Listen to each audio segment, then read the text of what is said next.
Prezados senhoras e senhores participantes, boa noite. Sou o professor Marcel Mariano e serei moderador deste webinar. O Programa de Capacitação da Empresa em Desenvolvimento, Procede FIA, tem o prazer de iniciar a série de webinars Gestão Empresarial, Práticas e Resultados. Esta série de webinars tem como objetivo abordar assuntos práticos da gestão de empresas em sintonia com os desafios enfrentados pelos executivos e executivas. O Procede FIA, Programa de Capacitação da Empresa em Desenvolvimento da Fundação Instituto de Administração, é um núcleo de excelência na gestão empresarial reconhecido nos campos de educação executiva, de consultoria e de pesquisa. Para a realização da série de webinars, o Procede FIA agradece o apoio das seguintes instituições: a ABAD, Associação Brasileira dos Atacadistas e Distribuidores de Produtos Industrializados, a ABLOS, Associação Brasileira dos Lojistas Satélites, a CSP, Associação Comercial de São Paulo, Distrital Sudeste, e Rotary de São Paulo Saúde. No webinar de hoje, o professor Dr. Ricardo Humberto Rocha abordará o seguinte tema: planejamento financeiro pessoal e gestão de patrimônio.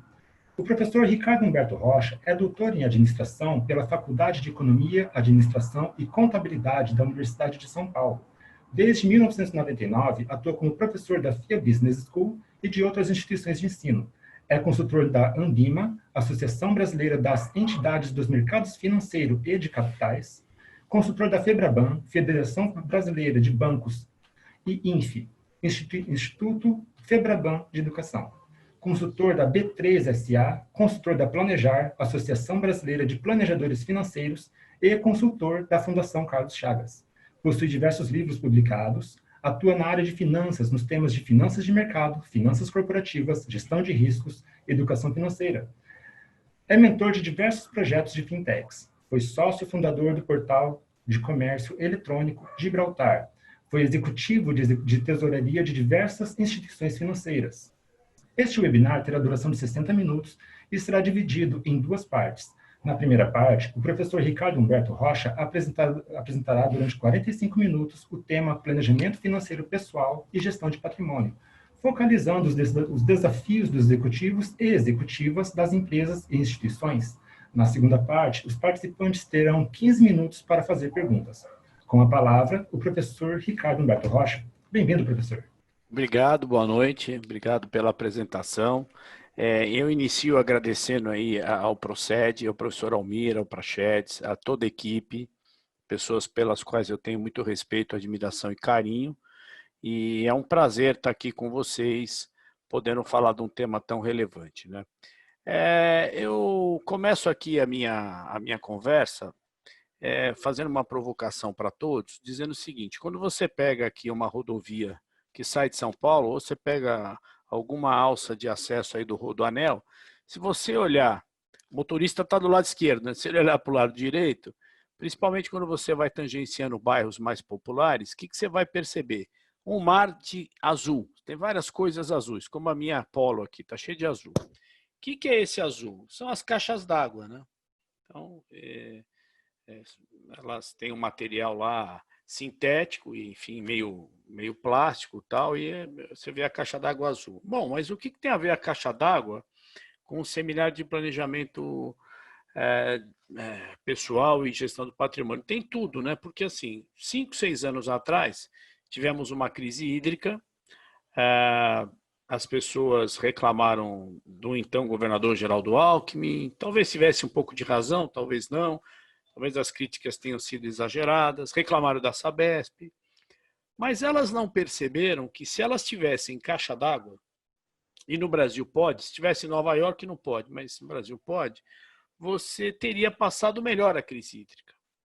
Porque se eu tenho lá 500 litros de água na minha casa, ou 1.000 ou 1.500, isso é uma coisa muito pessoal e da necessidade e daquilo que o indivíduo pode investir para ter uma reserva, ele administra, principalmente as mães, elas sabem muito bem, né? Falar, não, a água aqui é para comer, para tomar banho é meio balde para cada filho, e as coisas iam seguindo. Bom, mas por que eu estou falando isso? Porque quando nós fomos impactados pela crise da Covid-19, né? Ou do novo coronavírus, que eu acho que devia tirar o novo, né? Porque já são quase 6 meses de coronavírus, já não é tão novo, né? O primeiro impacto nas famílias e nas empresas, e aí, claro, que inclusive nas empresas de diferentes portes, foi na questão da liquidez. A gestão da liquidez foi fortemente impactada. E aí eu comecei a conversar com vários setores para dizer, olha, gente, vocês não tinham caixa d'água. Vocês estão igual as pessoas lá em 6 anos atrás, que simplesmente criticaram o governo do estado, talvez ele merecesse alguma crítica, não tinha um plano de expansão da produção de água, não vou entrar nesse detalhe, a Sabesp, idem, mas é importante que você seja o protagonista das suas necessidades, sejam elas de qualquer natureza. Então, o primeiro ponto para a gente refletir é assim, nós migramos do offline para o online, a maioria, principalmente o setor que a gente está aqui, que é o setor de educação, e aqui vai um elogio a todas as escolas pelo esforço extraordinário que fizeram de levar para o online a mesma qualidade do offline, em 4 dias, 5 dias. Praticamente uma semana, se você olhar as principais escolas, a FIA é uma delas que está liderando, 5 dias estava todo mundo no online, né? Então, a mensagem, a gente não ficou culpando ninguém da crise. Não dá para culpar. Quem que você vai culpar do Covid?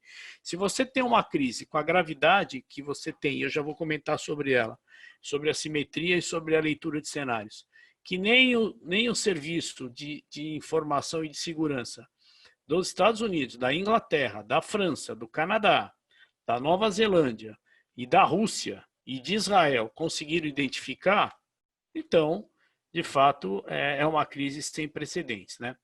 A gente sempre fala muito nessa questão de assimetria informacional, ou seja, a informação não está disponível, e aí eu estou colocando todos nós aqui como investidores e como protagonistas da nossa vida financeira, ela nunca vai estar devidamente colocada as informações todas ao mesmo tempo para todos nós. Uma das razões que vocês estão me assistindo hoje e que vocês fazem todo o esforço aí e fazem os excelentes programas da FIA Business School, principalmente o Procede, que eu sou professor e conheço detalhadamente, é porque vocês querem se qualificar. E se qualificar não é só arrumar um trampolim para ter uma promoção, uma mudança de emprego, é para aumentar a visão sobre o todo. A gente precisa ter mais conhecimento. Quanto mais conhecimento, menos assimétrica as questões, né? A gente vive num mundo onde a gente mescla incerteza e risco. Diferença básica é que a incerteza a gente não mede e o risco a gente mede. Então, o risco, a gente sempre fala que pode ser oportunidade também. A gente pensa muitas vezes na palavra risco de uma única vertente, né, que é a probabilidade de perder, mas isso é a probabilidade de ganhar, isso é volatilidade, e eu vou tocar mais à frente nessa questão. Então, assim, a gente está vivenciando, com essa crise do Covid, a crise global mais importante até o momento.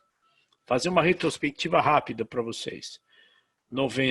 1994, primeira crise global, porque globalização em 1990, é a crise do México, é uma crise de câmbio, onde os mercados vão começar a estudar a volatilidade da taxa de câmbio, isso vai impactar uma série de mudanças regulatórias no mundo, vai pegar o Brasil, início do Plano Real, vai pegar o Brasil. 1997, crise asiática dramática, que vai desacelerar as economias globais, principalmente as emergentes, e vai levar a moratória russa em 1998. A Rússia e a Ucrânia vão pedir moratória.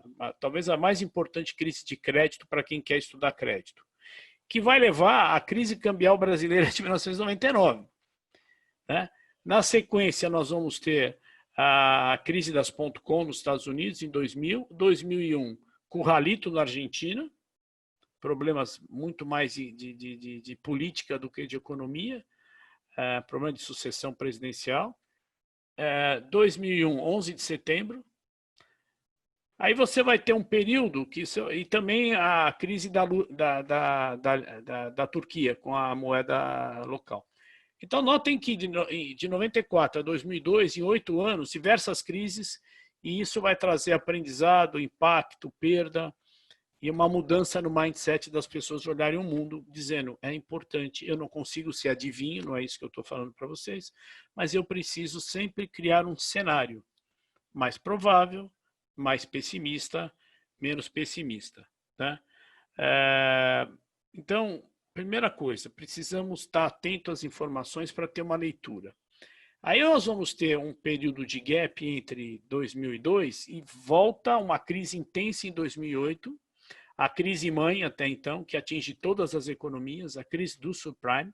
Esse tema de fintechs começa a surgir no mundo exatamente porque os bancos nos Estados Unidos passam a ter problema, passam a contratar menos, e aí as pessoas começam a montar suas próprias empresas juntando finanças e tecnologia, daí o termo fintech.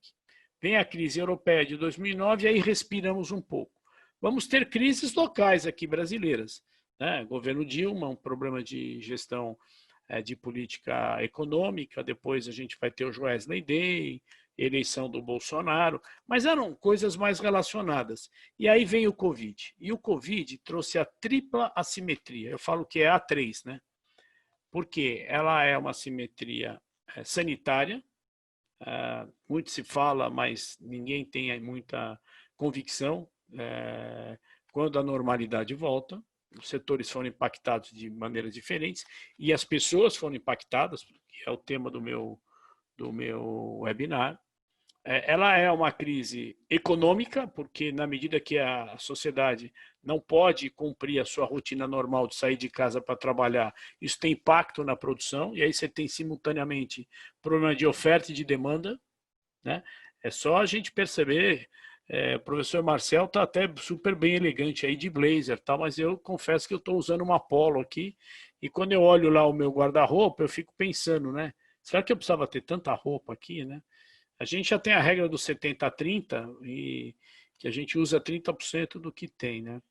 E ela também é uma crise que trouxe assimetria financeira. É só você olhar em março, movimento de volatilidade, né, de variação de preço dos ativos, bolsa caindo, renda fixa, além da queda da taxa Selic, fundos com aquilo que a gente chama de marcação a mercado, que embora a indústria faça um esforço muito grande para explicar, parece que o investidor não quer aprender, então é recorrente essas questões. Né? Então, essa crise está nos mostrando, primeiro, precisamos ter um planejamento. Quando será outra crise? Não sei, só sei que ela irá ocorrer. Com que intensidade? Também não sei, é bom que eu não saiba. Mas nós temos que nos preparar, estamos no mundo global, o mundo está numa onda anti-globalização, talvez a gente tenha alguns cenários geopolíticos duros nos próximos 2, 3 anos, vai depender se o presidente Trump é reeleito ou não, mas essa guerra comercial China-Estados Unidos está longe de se encerrar. Então, eu não posso ficar esperando o Trump ficar amigo do Xi Jinping, não dá. Então, o que eu vou fazer? Vou fazer o meu planejamento financeiro pessoal e vou assumir o protagonismo na gestão do meu patrimônio. Tá? Então, é um início de jornada. Eu já sei que o mundo é assimétrico. Como quebro a simetria? Lendo mais sobre finanças. Desde um relatório Focus, até um Valor Econômico, um Estadão, uma Folha, vários blogs, né? Você pode pôr no seu celular vários aplicativos, enfim. Você precisa assumir o protagonismo. Não é só de pessoas de finanças a necessidade de entender o mundo financeiro. Cada um de nós tem essa necessidade. A nossa jornada como investidor, na verdade, ela tem 3 momentos diferentes. Primeiro é o protagonismo. Assuma, você é o responsável pelos seus recursos. Segundo, organização. Faça o planejamento. Se é uma planilha, um caderninho, não sei. Eu sei que eu falei para muitos empresários no início da crise, em março, que não sabiam, independente da crise, não sabiam qual era a inadimplência média que o seu negócio era impactado. Perguntei qual era o histórico dos últimos 5 anos, não sabiam. E aí não vai nenhuma crítica, é só nós usarmos os exemplos que não foram bons para construirmos uma dinâmica melhor. Então, primeiro ponto, assuma o protagonismo. Segundo ponto, se organize.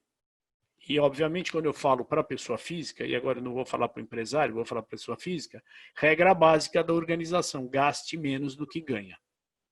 Então, você tem que ter sobras. Depois eu dou até uma sugestão que um amigo meu me ensinou, que é uma sugestão que ele aprendeu com o avô dele, que de família japonesa, e ele aprendeu com o avô dele lá no Japão, tá? E funciona, mas é duro, precisa ter bastante disciplina. E terceiro ponto é o conhecimento. Buscar literatura, aplicativos, enfim, como as pessoas se relacionam na busca por conhecimento. E quando eu digo buscar o conhecimento, é um conhecimento que te permita fazer as perguntas no momento que você está fazendo os seus investimentos. É o conhecimento que permite a você ter dúvidas, porque se não gerarmos dúvidas, não teremos aprendizado. Né? E não ter vergonha de perguntar. Acho que isso é importante.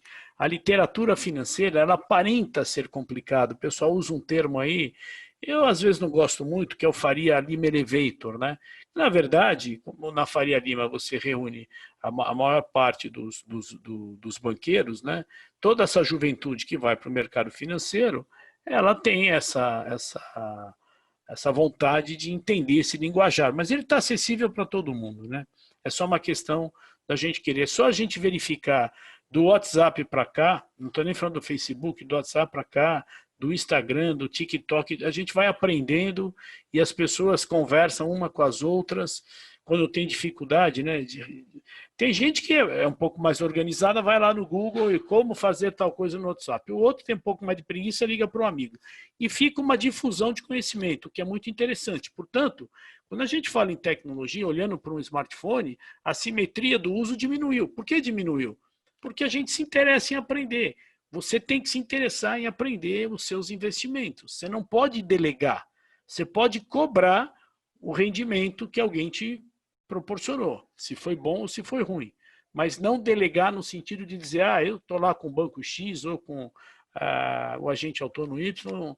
Eles estão preparados, sim, mas você tem que estar lá fazendo a gestão e as perguntas o tempo todo. Então, o nosso início de jornada começa com a construção da reserva de emergência. A caixinha azul de água que eu falei para vocês, ela é fundamental. E como é que eu faço para dimensionar quantos litros eu preciso? Bom, aí cada caso é um caso diferente. Você é solteiro, solteira, casado, tem filhos, enfim, é um pouco mais complicado isso, né? Então, cada um tem que ter a sua boa prática. Eu dou sempre uma sugestão que pode ser ampliada, né? A sugestão imagina que eu vou dar um número qualquer, por favor, não façam julgamento de valor, eu vou dar um número simples aqui. Imagine que alguém tem 2 filhos e tem um orçamento lá onde ele gasta familiar R$10.000 por mês. Um número qualquer, podia ser 5, podia ser 20, 10, porque fazer conta de cabeça em cima de 10 é mais fácil, só por isso. Então imagina que você tem esse orçamento. Obviamente você ganha mais do que 10, porque você tem essa necessidade. Então, o que eu faço de sugestão para você determinar a reserva de emergência? Crie um orçamento alternativo. Olha, com quanto, no mínimo, eu conseguiria passar um período crítico? Sei lá, R$7.000. Então, os 10 caíram para 7. Tá bom. Porque todos nós conseguimos cortar algumas despesas. As empresas fazem e as empresas são feitas por pessoas que tomam essas decisões. Conseguimos. Às vezes, não na velocidade que necessitamos, mas conseguimos. Então, pegar esse meu exemplo. Então, meu orçamento não principal, o adicional é 7.000. Bom, aí eu tenho que avaliar quanto tempo eu consigo me reerguer, arrumar emprego, começar a prestar serviço. 6 meses? Bom, se são 6 meses, 6 vezes 7, 42. Se é um ano, 84. Então, normalmente, a gente diz que não é necessário ninguém ter mais do que 18 meses de reserva de emergência. Então, eu teria aí um intervalo entre 6 meses e 18. E, por favor, não compre ações em nenhuma companhia com dinheiro da reserva de emergência. Não. Reserva de emergência, você não está preocupado com o retorno. É baixo risco e alta liquidez. Se é um fundo, se é um CDBDI, porque fundo, pagar a taxa de administração hoje está complicado. Um CDBDI com liquidez diária, enfim, um título do Tesouro que você compra no ambiente Tesouro Direto, não sei, a gente pode até discutir num outro momento, mas tem que ser baixo risco e alta liquidez. E está dado já para você a sugestão, entre 6 e 18 meses de um orçamento que não é o principal, é um orçamento de emergência. Eu conversei com muitas pessoas e aí eu vou dar primeiro do lado bom, que tinham feito isso e perceberam até que tinham mais caixa do que provavelmente vão precisar. Isso dá uma tranquilidade para o indivíduo e para a família extraordinária. O mesmo vale para o empresário. E às vezes você tem esse papel duplo, né? Um chapéu de empresário e o chapéu de ser o chefe da família, ou tanto o homem como a mulher, pouco importa. Então, esse dimensionamento, você lembra, se você lembrar de alguma coisa do que eu falei hoje e lembrar da caixa d'água, por isso que eu já vim com a Polo Azul, eu já estou satisfeito. Reserva de emergência. Bom, a reserva de emergência você inicia e você chegou nos 6 meses, mesmo que você vá buscar os 18, aí você pode começar a pensar no segundo passo da jornada, que é montar sua carteira de investimentos. Essa carteira de investimentos, ela deve mixar coisas de curto, médio e longo prazo, de renda fixa e de renda variável. Aí eu volto para aquela terceira etapa do planejamento financeiro pessoal, conhecimento. Preciso me interessar pelos diversos produtos, avaliar risco, retorno, liquidez, tributação. Nesse momento que eu começo a montar minha carteira, que é de fato, já superei a reserva de emergência, então eu preciso do meu suitability, é um nome bonito, né? Do meu suitability, eu preciso me conhecer. Os bancos nos ajudam, os bancos digitais ou as corretoras, todos eles têm profissionais capacitados e nos ajudam porque a gente vai preencher um questionário. E aí esse questionário vai nos dar uma ajuda. Ele vai dizer, fulano, você tem um perfil moderado ou você tem um perfil conservador. Se você respondeu adequadamente às questões, então acredite na resposta do questionário. Isso não significa que um perfil de risco conservador não compre nenhuma ação, ou que um perfil de risco agressivo ou ultra-agressivo, que também é uma categoria que existe, vá pegar todo o dinheiro e comprar em ações. Não, não é isso. Mas é como você se posiciona diante do risco. Qual sua reação quando os seus investimentos começam a gerar perda? Isso que é importante. E além do perfil de risco, todo investimento nosso, todo, e eu tirei a reserva de emergência já do lado, eu preciso me perguntar, eu estou guardando dinheiro, fazendo esse investimento, com qual objetivo? Lembrando que os objetivos podem mudar ao longo do tempo. Mas por que isso é importante? Porque se meus objetivos são de longo prazo, a parcela de risco que eu posso correr, o meu apetite de risco é maior. Se os meus objetivos são de curto prazo, o meu apetite de risco tem que ser menor, é mais ou menos óbvio. Então, horizonte de investimento, objetivo do investimento, perfil de risco e mais a quarta condição importante, capacidade de perda. Não adianta você ser um indivíduo, uma pessoa que é mais agressiva ou moderada e a sua capacidade de perda é baixa, porque naquele momento, por exemplo, você está construindo a sua casa, pagando as prestações do seu apartamento, pagando a sua pós-graduação ou do seu filho. Então, tudo isso tem que ser visto conectado com o momento que você está vivendo, né? E aí eu recomendo, inclusive, literatura gratuita, vai lá na internet, CVM comportamental, dá uma googada lá, CVM comportamental, temos 3 livrinhos lá sobre finanças gratuitos, né? E bastante interessantes para a gente se enxergar no comportamento e perceber que às vezes a gente está tomando decisões equivocadas nos investimentos.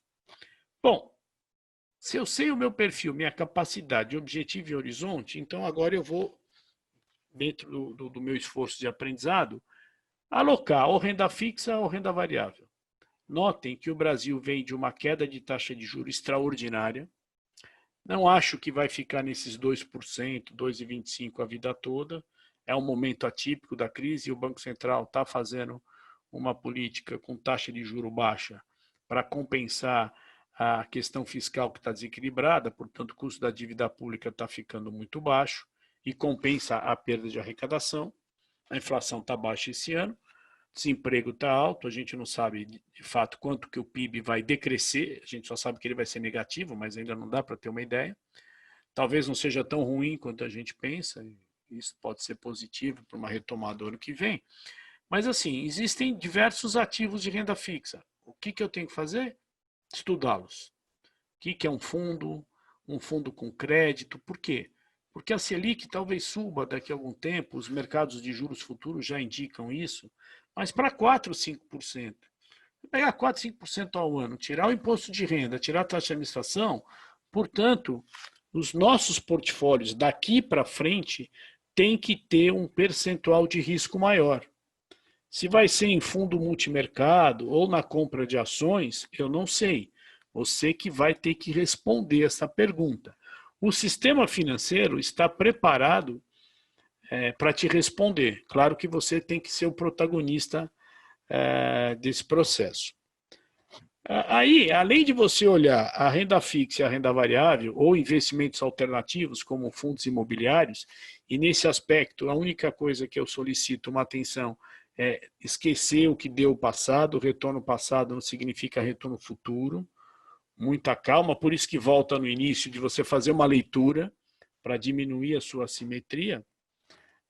Mas você, passando essa questão, e aí você vê que além de renda fixa, variável e investimentos alternativos, eu tenho momentos onde eu sou mais tático. Significa que eu quero aproveitar oportunidades de curto prazo.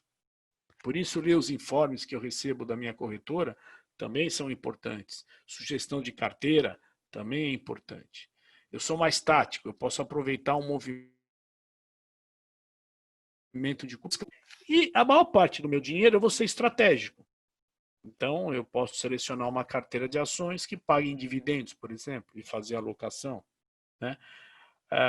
Para quem pretende ir para renda variável ou para fundos multimercado, eu sempre recomendo, além de olhar o gestor, e no caso das ações, entender a empresa que você está se tornando sócio, não ficar olhando o preço diariamente. Né? Não dá. Cada um de nós tem a sua atividade fim, então não dá. Não é que estou dizendo para você não acompanhar o seu investimento. Mas em março, muita gente que se precipitou quando fundos DI deram cota negativa, resgatou, perdeu dinheiro, voltou tudo. Quer dizer, se você tivesse ficado quietinho lá, ou falado com o professor Ricardo Rocha, ou com o seu gerente de banco, você não teria perdido dinheiro, isso eu te garanto. Né? Então tem horas que eu sou tático, tem horas que eu sou estratégico. Então, ó, vamos continuar a jornada. A gente está assim, a gente subiu aqui o Pico do Jaraguá, agora a gente já está indo para Campos do Jordão, depois nós vamos lá para Roraima, e aí vão voltar para a Patagônia. A gente está alçando cada vez altitudes maiores. E para isso a gente tem que se preparar, se condicionar física e mentalmente cada vez mais. Passou essa questão de você montar uma carteira, vem a seguinte, a jornada continua.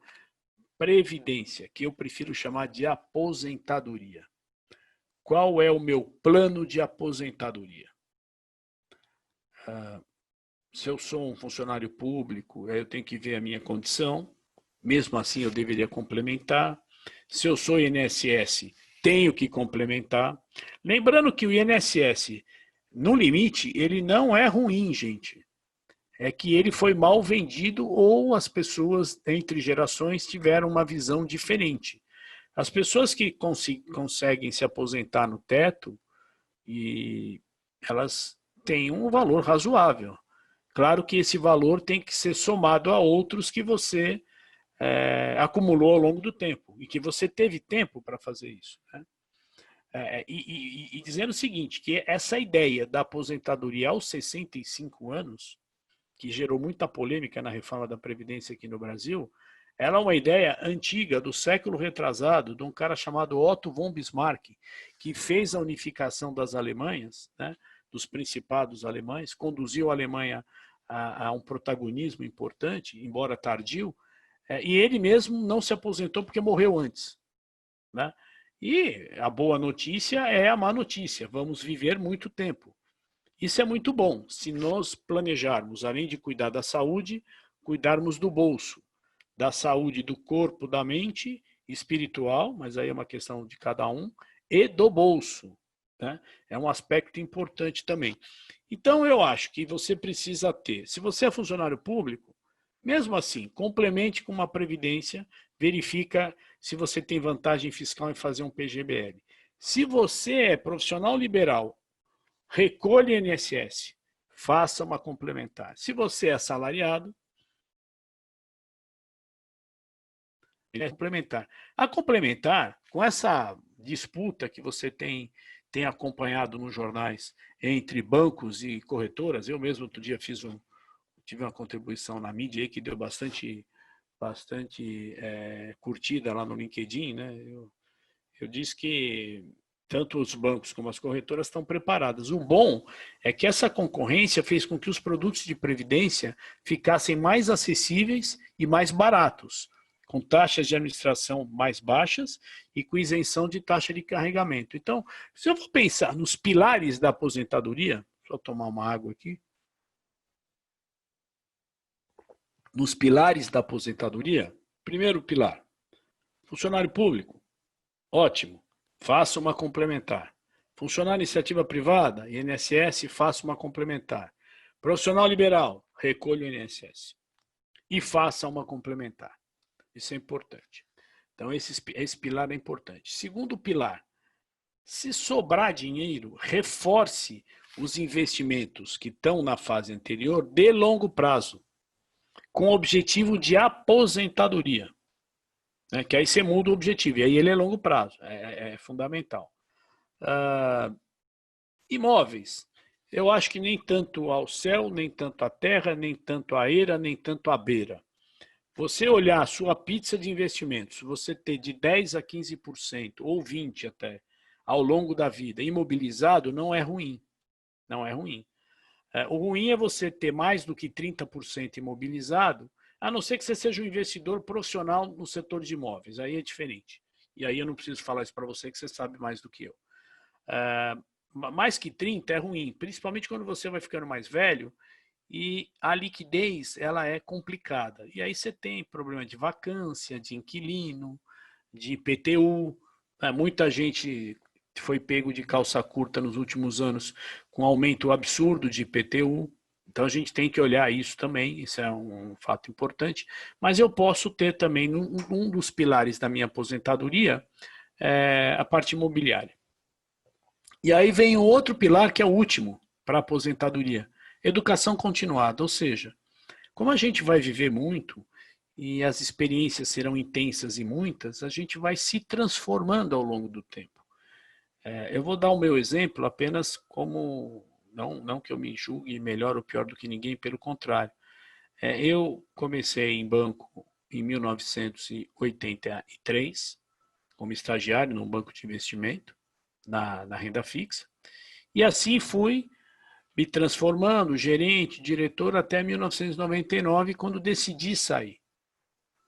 Eu já tinha feito um mestrado, isso, mas sem muita consciência, por quê? Fazer o mestrado aí, quem sabe quando eu me aposento eu viro escritor. Essa era a minha, eu confesso aqui, essa era a minha ideia. Embora eu tenha feito mestrado de administração com ênfase em finanças e planejamento financeiro, eu pensava assim, sei lá, vou escrever um livro sobre história, vou olhar algum hobby que eu gosto, mas enfim. Aí montei uma .com, transformei ela numa SA fechada, a holding fez o IPO, preparei a empresa para o IPO, veio a crise das .com. Nesse momento eu conheci a FIA, a quem eu sou muito grato, professor Almir, entre outros, pelas oportunidades. E como eu tinha mestrado, comecei a dar aula, fazer algumas consultorias e aí acabei fazendo doutorado. Fui aluno do professor Almir, excelente professor, muitos aprendizados, né? E muitos conselhos positivos. E hoje somos colegas e autor de livro, né? Depois eu vou até mandar um um link para vocês de 40% de cupom de desconto do livro Planejamento Financeiro Pessoal e Gestão do Patrimônio. O professor Almir é um dos organizadores junto comigo. Mas mesmo assim, olha o cupom se você quiser comprar e olha na Amazon, se não é mais barato. A vantagem é que a editora não cobra taxa de entrega. A Amazon não cobra a partir de determinado valor que você adquire de produtos, né?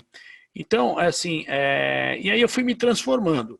E aí virei escritor, palestrante, consultor de empresas, tenho um projeto pessoal, talvez, de ter um rádio, um programa de rádio, não sei, é algo para os meus próximos 10 anos para eu pensar, eu tenho 10 anos para me preparar para isso. Tem o podcast que eu estou fazendo. Então, assim, a gente vai acumulando as experiências e isso, se você for fazer coisas que você gosta, você complementa a sua renda. Isso é muito importante. Quando a gente olha hoje os nossos pais, os nossos avós, eles tinham um direcionamento de aposentadoria diferente. E alguém botou na cabeça deles que ao se aposentar pelo INSS, eles teriam 20 salários mínimos. E eles acreditaram, de boa fé. E muitos que não acumularam capital, embora tenham tido uma boa vida, têm muitas restrições, né?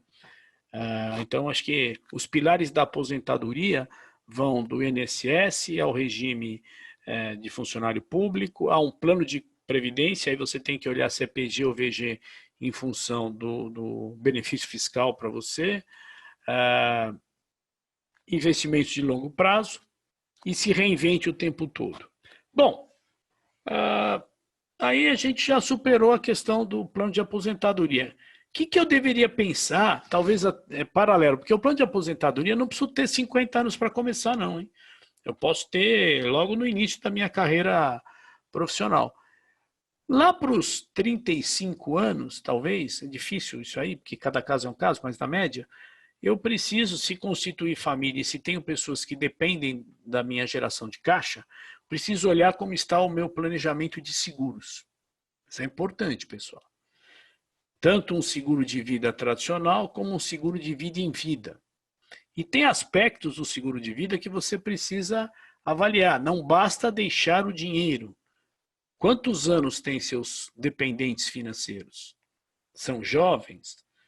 Se você vier a faltar, mas eu deixei R$1 milhão, quem vai cuidar? Então, no planejamento dos seguros, não é só a contratação do seguro, é a estratégia de quem vai gerir o dinheiro na sua ausência. Isso é importante, para que ele possa ser bem utilizado para aquelas pessoas que dependiam de você. O americano trata isso com muita naturalidade, o brasileiro não, mas a área de seguros tem crescido muito. Eu sei que o Proced tem programa de pós-graduação em seguro e previdência, é importantíssimo, e precisa a gente fazer essas reflexões. Aí vem a questão tributária, né? Então, estou recolhendo os impostos direitinho, teria alguma estrutura legal dentro da lei que eu pudesse fazer para mitigar a questão de imposto, principalmente quando eu penso em imposto e sucessão, né? A gente no estado de São Paulo, eu não sei o número de UFIRs, mas você pode doar por ano mais ou menos R$61 mil, é mais ou menos isso, para um dependente seu, como antecipação de legítima, de herança, sem tributação. Faça um planejamento. É importante, né? Você deixa para, você não faz, lá na frente o impacto tributário é enorme. Então tem que avaliar. E a questão da sucessão, né? Que é algo que deveria começar antes da gente constituir uma família, independentemente dela ser constituída sob a égide do Código Civil, porque eu casei ou porque eu tenho união estável, né? Se você fizer uma pesquisa porque as pessoas casam com o regime da comunhão parcial, elas não sabem. Elas vão dizer simplesmente que é porque o cartorário falou que é o regime mais comum, né? Então, eu até antecipei 5 minutos aqui, professor, mas tentei, nesses 40 minutos, colocar os pilares, né, do planejamento financeiro pessoal e gestão do patrimônio. Claro que a gente pode marcar, com o maior prazer, outros encontros para tratar individualmente de cada um deles, né? Mas, de forma geral, a nossa jornada ela se inicia com a reserva de emergência, lembra da caixa d'água, e lembra sempre Não é nada, não sou eu que criei, eu sempre gosto de usar, mas tem sempre ilustrações em vários livros e revistas. O alpinista, quando chega na primeira conquista, ele, como alpinista, olha para cima e ele fala, caramba, eu cheguei a 1.200 metros, mas eu quero chegar a 1.800, né? E assim, e é importante lembrar que a descida do Himalaia mata mais do que a subida. O que eu quero dizer com isso? Muita nobreza no uso do dinheiro que você conseguiu conquistar ao longo da sua carreira, né? A distância, como diz o rabino Newton Bonder, tem alguns livros que eu li, a distância entre o coração e o bolso é muito curta. Então, nobreza nos gastos. Bom, agora fico aqui à disposição das questões dos nossos internautas aí. Ok, professor, obrigado. Aqui a gente tem uma pergunta anônima. A moça disse que ela, olha só, praticamente sempre contribui com o teto. Já posso me aposentar, mas com a aplicação do fator previdenciário, o valor cai bastante, cai para 2.400. Eu teria que contribuir por mais 7 anos para atingir o teto. Aí vai atingir por pontos. Mas estou desempregada e contribuindo pelo mínimo. Vale a pena me aposentar agora e aplicar o valor que conseguiria extra? Olha, obrigado pela pergunta. Essa pergunta é recorrente. É claro que você tem uma situação de curto prazo emergencial.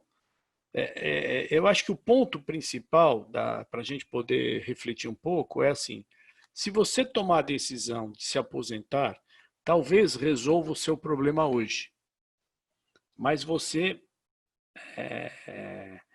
não vai ter retorno nessa decisão. E eu tenho conversado com pessoas, é óbvio que a gente não tinha vivenciado uma crise como a do coronavírus, né? Com pessoas que, na maioria das vezes, se arrependeram da decisão precipitada. Eu tentaria fazer um cálculo para chegar em pelo menos uns 70% do teto, né? Porque eu acho que a pessoa que fez a pergunta não está chegando nem em 50%.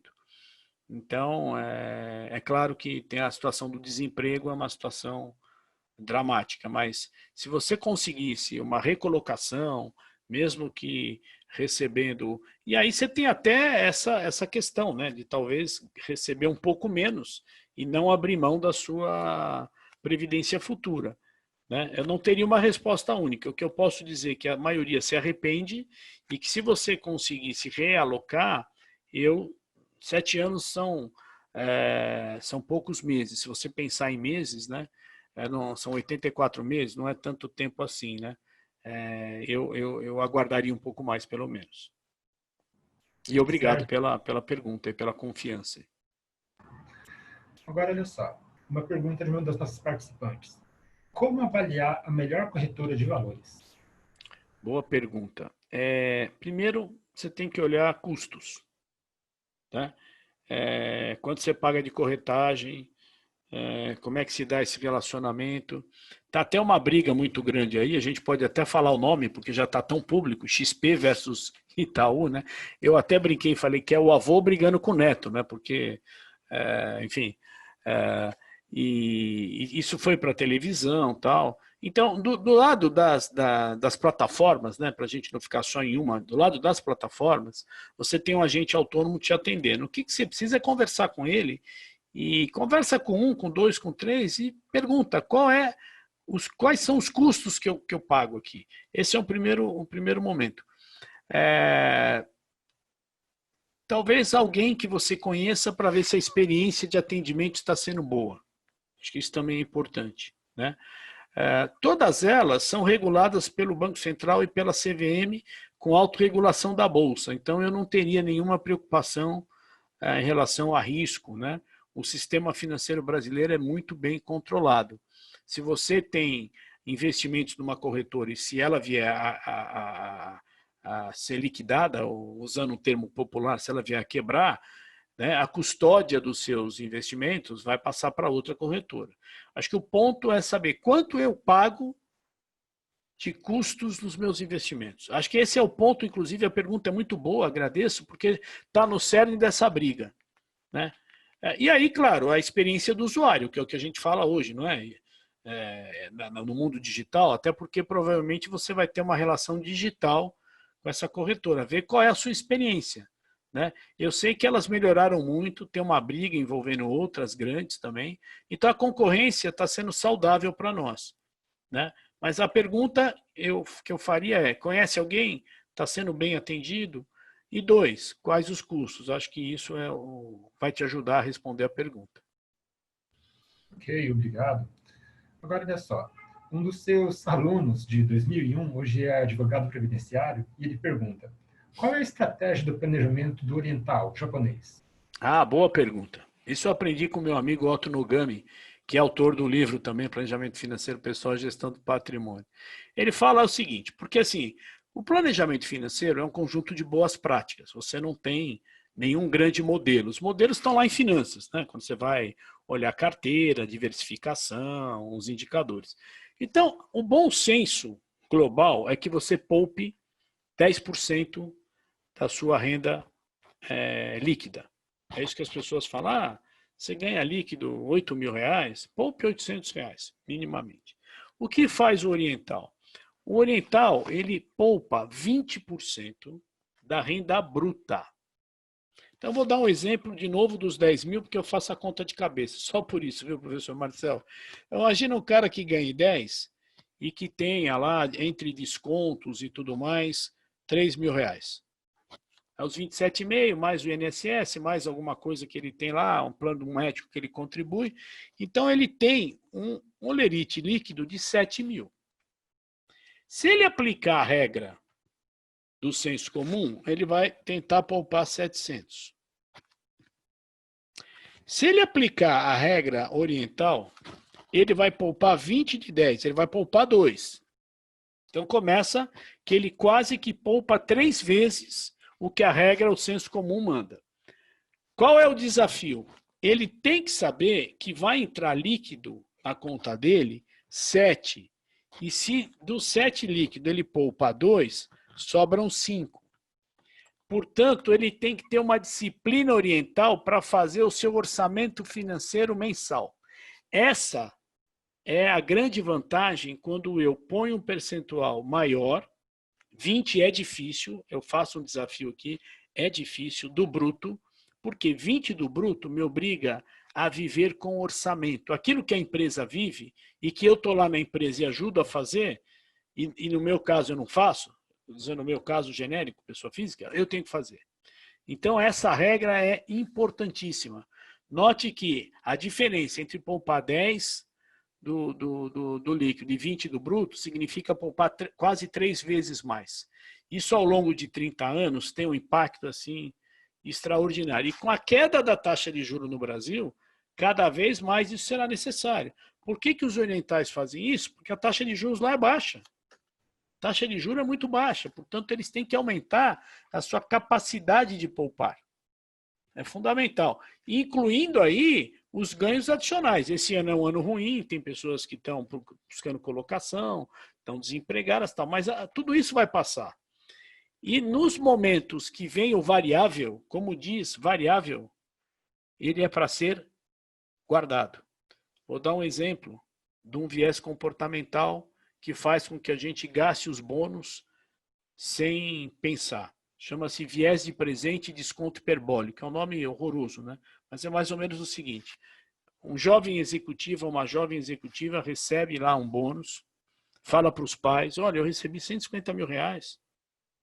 O pai fala, nossa filha, você tem 28 anos, tudo bem que você fez uma bela faculdade e tal, entrou num programa de trainee concorrido.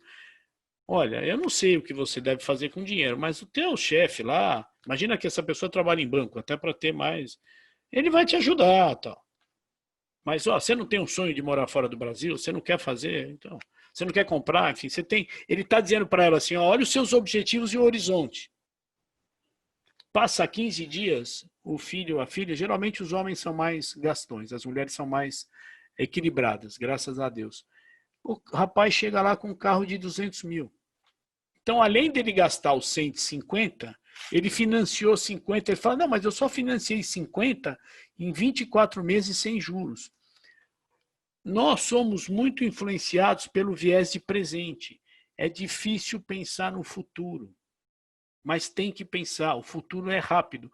Eu sempre falo para as pessoas, quando eu deixei de ser executivo e passei a ser professor, empreendedor, escritor, faço milhões de coisas, eu penso em semanas. Quando você pensa em semana, porque a gente tem que planejar a agenda em semana, né? O ano passa rápido demais. Nós já estamos acabando o mês de julho. Vão faltar 4 meses para o ano se encerrar, né? Então, eu acho que é fundamental a gente enxergar que o futuro vai nos proporcionar um consumo melhor, uma segurança melhor. E abrir mão no presente, sem também deixar de ter os seus desejos, né? Mas priorizando durante alguma época da sua vida as necessidades. As necessidades têm que vir na frente dos desejos. Ok, legal. Agora só, tem duas perguntas aqui que até são complementares. Pergunta, o que é melhor? A previdência complementar ou investimentos próprios feitos em ações pelo investidor? E no caso de serem ações, é melhor fazer ETFs ou definir algumas ações e se manter firme no mercado? Bom, vamos dividir a resposta, né? A primeira vai depender muito do seu regime de previdência. Se você é um funcionário público, mesmo o regime mudando, que você não vai se aposentar pelo valor integral, mas você já tem uma certa garantia e provavelmente você já está fazendo uma previdência complementar.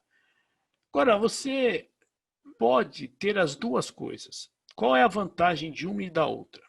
A vantagem de optar por uma previdência complementar, e aí volto a dizer, é importante, cada um vai ver se é VG ou PG, cada um vai ver seu perfil de risco para ver quanto de renda variável tem na própria previdência. A importância da previdência, principalmente quando a empresa oferece, eu fico meio até chocado, mas eu tento entender, não consegui, porque pessoas, até a empresa que eu trabalho até hoje, que tem a previdência e a pessoa não faz adesão. E aí depois de 15, 20 anos, pergunta para o colega, quanto tem lá na sua previdência? O cara fala, 400 mil reais. Como? Ué, porque o dinheiro e o tempo trabalham a seu favor. Então, a previdência, mesmo que seja espontâneo o aporte, tome como se fosse uma obrigação, uma poupança compulsória. Isso ajuda muito. Fora o fato que se você escolher uma boa seguradora, obviamente que o gestor está mais preparado do que a gente, na média, para fazer a alocação. Mas, ao mesmo tempo, você, num ambiente de taxa de juro baixa que veio para o Brasil, e eu acho que veio para ficar, é sempre importante que você comece a buscar ganhos de risco, mesmo que o seu perfil seja moderado, respeitando as suas alocações, principalmente de empresas que pagam bons dividendos, né? Como eu não sou analista de valor mobiliário, eu não vou falar, senão a PMEC vai puxar minha orelha, né? Tem uma entrevista para o UOL uma época aí sobre Petrobras, mas eu não falei absolutamente nada, mas a jornalista colocou e aí, enfim. Mas tem muitas ações que são boas pagadoras de dividendos, muito, muito. Eu acho que vale a pena. Por isso que eu acho que os dois. Agora, é claro que assim, se você falar para mim, eu não consigo fazer as duas coisas, então faz a previdência. Eu consigo, faça as duas coisas. Até uma forma de você direcionar mais recurso que você tem para os investimentos. E com certeza, lá no futuro, você vai ficar muito satisfeito com o que você vai colher. Ok, legal. Agora um participante descreve o caso dele aqui. Eu tenho 50 anos, um bom caixa acumulado e disciplina para não gastar. Vale a pena separar um montante com uma aplicação diversificada em vez de pagar uma previdência mensalmente até se aposentar? Ele diz uma previdência complementar ou eu entendo isso? Sim, aparentemente que É, é complementar, que ele tem que pagar ainda. o que ele precisa verificar é o seguinte: para ele cair na alíquota mínima de imposto de renda, são 10 anos, né? Se você vai no regime de tributação regressivo, são 10 anos. Muito bem. Então, ele teria que olhar se esse percentual que ele vai destinar não vai fazer falta, Não sei se ele vai fazer um único aporte ou depois desse aporte inicial ele fará outros, né? E ele tem que ver como é que está a declaração de renda dele. Se ele paga imposto todo ano, então vale a pena fazer um PGBL. Vale a pena. Ele vai ter um benefício fiscal. Acho que essa pergunta é muito inteligente e não é tão simples de você responder. Depende de mais dados. A gente pode até depois conversar com ele, se ele tiver interesse, para orientar o melhor, né? Mas acho que tem que levar em conta 10 anos para você cair na alíquota de 10%. Você paga imposto, todo ano você paga imposto na declaração, então aí de fato vale a pena ele partir para o PGBL, olhando o perfil de risco da carteira, seguradora, taxa de administração, né? Tem que se cercar de vários detalhes, mas eu acho que vale a pena.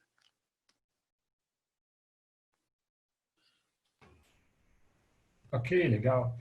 Agora, olha só, perguntam aqui.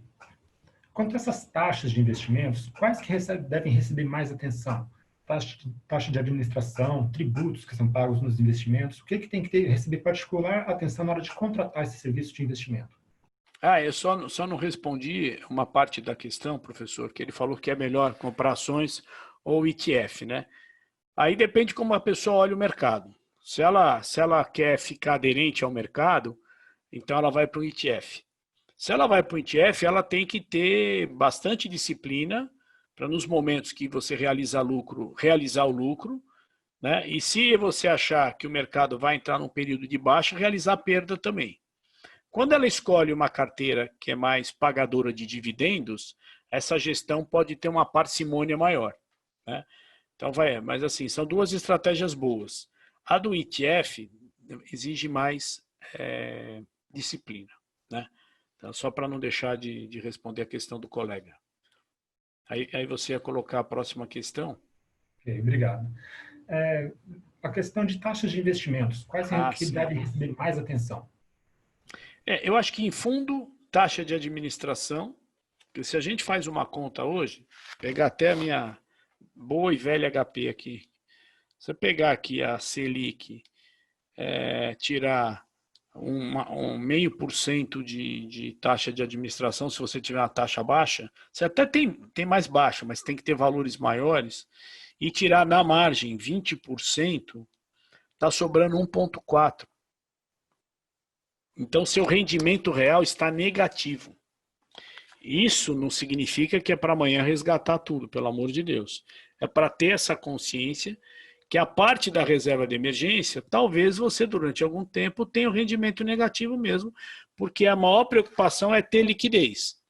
Então, o que é fundamental? Olhar em fundos, taxa de administração. É fundamental.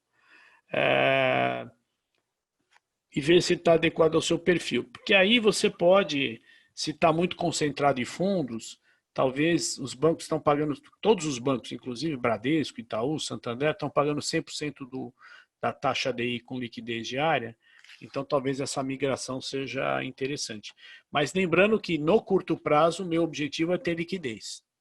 Por isso que ao selecionar fundos, olhe taxa de administração. Tem produtos que são isentos de imposto, né? Então, se você é um investidor qualificado ou profissional, o que significa qualificado? Tem que ter R$1 milhão em ativos financeiros e o profissional 10 milhões. Ou tem que ter alguma certificação que a CVM aceita e eu me encaixo. Então, aí eu posso acessar produtos de um pouco mais de risco, mas que tem até isenção tributária, como um CRI, um CRA, por exemplo. Então, é ficar atento, né? É importante. Ok, obrigado, professor. Professor, nosso horário chegou no fim. O senhor gostaria de fazer algum comentário final? Eu gostaria, acho que a gente foi bem britânico aqui, né? Por isso que quando o professor Prachedes me ligou, falou, professor, o senhor vai usar algum material? Eu falei, olha, eu tenho até pronto, mas não vou usar porque, assim, obviamente que eu não consegui ver as pessoas, mas elas estão me vendo, né? E acho que nesse momento da pandemia, a gente poder olhar as pessoas é muito importante, passar para elas uma mensagem positiva, né? Dizer que as finanças elas são algo que vem para construir uma sociedade melhor. Então, fica até a recomendação de um livro chamado Finanças para uma Boa Sociedade, né? com todos os escândalos que tem, a regulação é rígida, a regulação é forte, né? O enforcement é grande, a gente tem um país muito bem organizado, você vê que de 2002 para cá, as instituições que faliram foram muito poucas, por uma série de atributos positivos que a gente foi construindo no sistema financeiro, né? Dizer para as pessoas que elas precisam assumir o protagonismo financeiro, cuidado com o viés de presente, ou seja, não posterga a decisão, lembra do azul da caixa d'água, tem a sua reserva de emergência que você dorme melhor, né? E me colocar à disposição. O pessoal tem os meus contatos, se depois quiser passar, se alguém quiser falar comigo, pode dar meu WhatsApp, meu e-mail, fique à vontade. Agradecer a você, Marcel, pela mediação aí, pela brilhante mediação. Eu tenho feito isso, eu sei que não é fácil, né? É pior quando tem 3 ou 4, aí você tem que pedir para um parar de falar. Eu tive que fazer isso hoje. Ainda bem que ele tinha o meu WhatsApp. Eu falei, olha, você estourou o tempo, né? E agradecer ao professor Almir, muito generoso com os projetos que ele tem aí no Procede, e também ao Prachedes, que é uma pessoa que eu conheço e que me ligou, né? Então, e a toda a equipe do Procede aí, fica um abraço para as meninas, né? Todas elas, em especial para a Carol Burkley aí, que há muitos anos a gente tem sempre conversado, sempre nos apoiado nos diversos projetos que a gente desenvolve, e fica aí o meu agradecimento à disposição para a gente voltar no outro webinar e talvez focar em um dos pilares do planejamento financeiro pessoal. Muito boa noite. Ok, professor, muito obrigado pela participação e agradecemos também a participação das senhoras e senhores neste webinar da série Gestão Empresarial, Práticas e Resultados. Agradecemos as seguintes instituições pelo apoio: a ABAD, Associação Brasileira de Atacadistas e Distribuidores de Produtos Industrializados, ABLOS, Associação Brasileira dos Lojistas Satélites, a CSP, Associação Comercial de São Paulo, Distrital Sudeste, e Rotary de São Paulo Saúde. Obrigado ao professor Ricardo Humberto Rocha pelos conhecimentos compartilhados neste webinar. Agradecemos também à equipe de apoio da FIA Procede que possibilitou a realização deste evento. Na próxima quarta-feira, trataremos do tema Gestão Empresarial, Práticas e Resultados, as dificuldades para uma boa gestão de caixa, com o professor Ricardo José de Almeida. Lembramos aos senhores e senhoras que, assim como em eventos anteriores, este webinar poderá ser revisto no canal de YouTube da FIA, Fundação Instituto de Administração. Boa noite e até a próxima. Boa noite, muito obrigado.